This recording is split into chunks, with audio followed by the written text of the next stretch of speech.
उधर चुनिया में उबाश की 5 साला बच्ची से मुबैना ज्यादती बच्ची के शोर मचाने पर मुलजिम फरार हो गया। पुलिस ने मुकदमा दर्ज करके लड़के को गिरफ्तार कर लिया है। आपको बताएं, चुनिया में ये वाकया पेश आया जहां पर उबाश शख्स ने 5 साला बच्ची से मुबैना ज्यादती की कोशिश की। बच्ची के शोर मचाने पर मुलजिम मौके से फरार हो गया, जबकि पुलिस ने मुकदमा दर्ज करके लड़के को गिरफ्तार कर लिया है। अपडेट करें आपको चुनिया से, जहां पर उबाश शख्स की जानिब से 5 साला बच्ची से ज्यादती की कोशिश की गई। बच्ची के शोर मचाने पर मुलजिम मौके से फरार हो गया, जबकि पुलिस ने मुकदमा दर्ज करके लड़के को गिरफ्तार कर लिया है, जिससे तफ्तीश का अमल जारी है। अपडेट करें चुनिया से, जहां पर उबाश शख्स की जानिब से 5 साला बच्ची से मुबैना ज्यादती की कोशिश की गई। बच्ची के शोर मचाने पर मुलजिम मौके से फरार होने में कामयाब हो गया, जबकि पुलिस ने मुकदमा दर्ज करके लड़के को गिरफ्तार कर लिया है। आपको बताएं, चुनिया में उबाश की 5 साला बच्ची से मुबैना ज्यादती की कोशिश।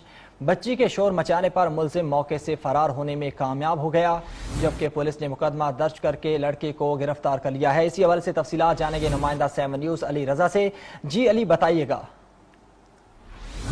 पाकिस्तान में ना मासूम कलियां महफूज है और ना नन्हे मुन्ने फूल। जी बिल्कुल जी, अफसोसनाक वाकया चुनिया के नवाही गांव शेख इल्मदीन में पेश आया है। मेहनतकश मुश्ताक नामी शख्स की 5 साला बेटी के साथ बाअसर जिम्मेदार के बेटे की ज्यादती की कोशिश। मुतासरा बच्ची के वालिदैन के मुताबिक घर के बाहर ये बच्ची खेल रही थी कि मुलजम जैन ने बच्ची को वरगला कर करीबी खेत में ज्यादती की नीयत से ले गया, और जब मुलजम ने बच्ची से ज्यादती करनी चाही तो बच्ची के जोर जोर से रोने और चीखों पुकार से मुलजम बच्ची को बरहना हालत में छोड़कर फरार हो गया। अहले इलाका ने बच्ची को घर पहुंचाया, जिस पर सिटी थाना चुनिया में वालिद की मुद्दत में मुकदमा दर्ज किया गया है। इस वाक़े का नोटिस लेते हुए डिप्टी कसूल आपका बहुत शुक्रिया। आपको बताएं, चुनिया में उबाश की 5 साला बच्ची से मुबैना ज्यादती की कोशिश, जिसमें बच्ची के शोर मचाने पर मुलजिम मौके से फरार हो गया, जबकि पुलिस ने मुकदमा दर्ज करके लड़के को गिरफ्तार कर लिया है।